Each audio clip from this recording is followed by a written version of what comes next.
बहू, तेरे मायके में तो अजीब रिवाज है अपने दामाद के पैसे खर्च करवाने का। अरे हमारे यहाँ तो बेटी अगर मायके जाती है या वापस आती है तो उसका किराया तक हम लोग देते हैं। तेरे मायके वाले इतने कंजूस है कि 1 रुपया तक नहीं देते। सास बहू को ताना मारते हुए बोली, जो आज ही अपने मायके से पति के साथ लौटी थी।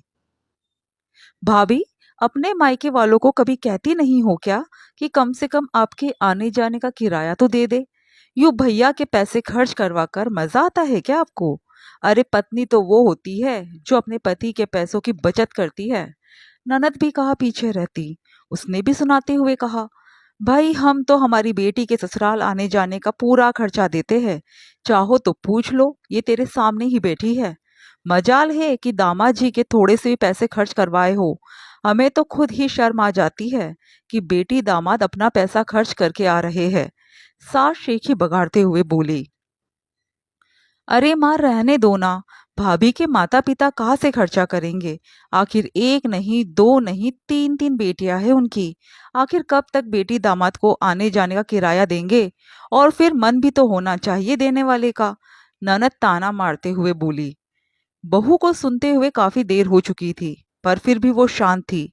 पता था कि अगर जवाब देगी तो दोनों सास और ननद उसके पीछे पड़ जाएंगी और फिर घर की शांति भंग हो जाएगी। लेकिन तभी उसका पति भी वहां आकर बैठ गया। उसके वहां बैठते ही सास ने कहा, और बेटा कैसी रही तेरी ससुराल की विजिट? इस बार भी ससुराल वालों ने खाली हाथ भेज दिया? कहाँ खाली हाथ भेजा माँ, अपनी बेटी भेज तो दी साथ में। बेटे ने मजाक करते हुए कहा, बस बेटी ही भेजी है साथ में।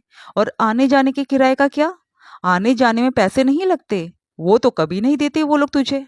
सास ने कहा, अरे माँ आने जाने का किराया वो लोग क्यों देंगे? अपनी बेटी दे दी वही बड़ी बात है। बेटी की बात सुनकर माँ चिढ़ गई और बोली, क्यों हम भी तो देते तेरी बहन और जीजा को ससुराल से यहाँ आने जाने का किराया। तू क्यों अनोखा है क्या जो तुझे नहीं देते? देखो ऐसा है माँ, मैं कमाता हूँ, अपने पैरों पे खड़ा हूँ, अपने और अपनी पत्नी के खर्चे उठा सकता हूँ। फिर ससुराल वालों से पैसे क्यों लूं? तो तेरे कहने का क्या मतलब है? मेरा पति नहीं कमाता है क्या? अरे मेरा पति तुझसे अच्छा कमाता है और मेरे खर्चे उठा सकता है। लेकिन आने जाने का किराया तो मायके से ही दिया जाता है।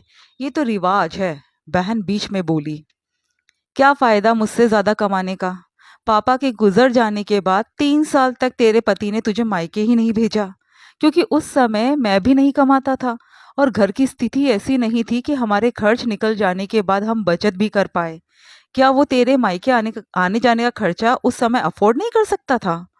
तब तो तेरे ससुराल वाले रिवाज पकड़ कर बैठे हुए थे। और उन्होंने तुझे कब भेजा मायके? जब तेरा भाई 3 साल बाद कमाने लग गया और तेरे ससुराल आने जाने के खर्चे अफोर्ड करने लग गया। याद है माँ आप कितना रोती थी कि ये रिवाज खत्म हो जाना चाहिए। तो आज जब आपका बेटा इस रिवाज को नहीं मानता तो आपको तो खुश होना चाहिए। आपकी बहू के मायके वाले ये खर्चे अफोर्ड कर सकते हैं, पर आपके बेटे को उनसे खर्चा लेना मंजूर नहीं। आखिर मेरा भी स्वाभिमान है। मैंने अपनी माँ को रोते देखा है अपनी बेटी से मिलने के लिए, सिर्फ इस वाहियात रिवाज के कारण। तो आइंदा मत कहिएगा आप लोग कि बहू अपने माता पिता से आने जाने का किराया लेकर आए। इसके पति की औकात इतनी छोटी नहीं है, वो इसके खर्चे उठा सकता है। आखिर बेटे का जवाब सुनकर माँ की बोलती बंद हो गई। ना ही बहन कुछ कह पाई, पर पत्नी को अपने पति पर गर्व जरूर महसूस हुआ।